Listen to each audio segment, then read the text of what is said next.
If you share the same perspective as everybody else, it's likely you're thinking their thoughts, not yours. If you give people a chance, they'll do all your thinking for you without thinking of you.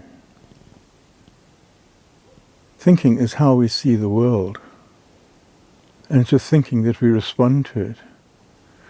But so much of our thinking is absolutely automatic reaction.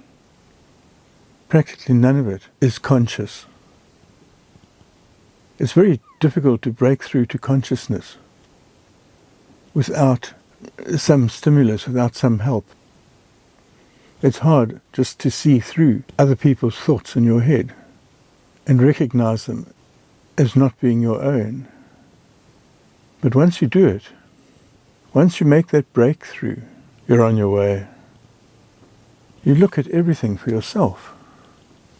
And when you do that, you're seeing something different. You're not seeing the same thing as everybody else. And that gives you such an advantage in life. You're no longer part of the herd mentality, being driven this way and that way by the sheepdog TV or internet bubble. Having your own thought is like escaping from the bubble you get captured in by the internet, by your search engine. And once you can think for yourself, or rather, once you can think and not just have fed thoughts, you see something quite different. It's not what everybody else sees. And when you make that breakthrough, you are absolutely astonished that you never saw it before. Life is just not the thing that everybody sees. It's like some magical thing, like some fantasy world opening, when you can suddenly see what's going on, and you watch everybody whirling around you in a conditioned space, doing what they're told to do, thinking what they're told to think, see what they're told to see, and you suddenly standing alone, looking at the world as it really is. And once you're out of that bubble, once you're out of that conditioning everybody's in, you can go in the direction that you want to go in. And once you can think for yourself, see for yourself, you'll have a different direction to everybody else.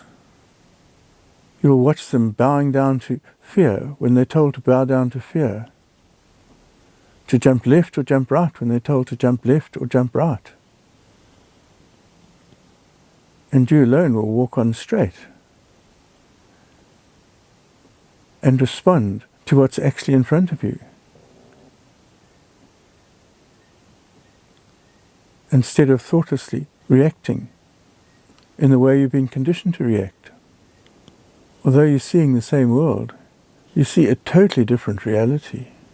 You can take advantage of what you see. You can avoid the pitfalls.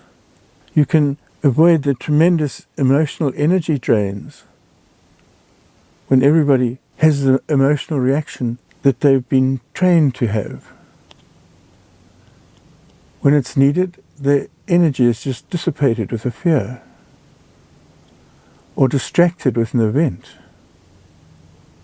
When if you can see for yourself, if you can think for yourself, you can just step on through life. And you don't have to fear that you're seeing, that you're being different, that you're thinking for yourself is going to put you in great danger. It's going to save you from danger. The great masses are led this way and that way, into danger here, into danger there, told to go and fight a war of some sort, told the financial system's collapsing when they're just stealing your money. We're told that what's going wrong is going right, and we should just accept it and live on and do as we're told. But if you can think for yourself, if you free yourself, free your thought from the great mind thought, there's a new world. There's a clear path you can walk along. You can see the obstacles. You can see the dangers. You can avoid them. The question to ask yourself is, Are you thinking your own thoughts? Are your thoughts the product of your awareness? Don't sacrifice your awareness for any sort of gain, for any sort of acceptance, because it's very short term. Much better to keep your awareness, see where you're going. Place a high value on truth. Think for yourself. The thing is not to be a rebel. That's not what one's aiming at. One's not opposing the crowd. One is just thinking for oneself. No price is too high to pay for owning oneself.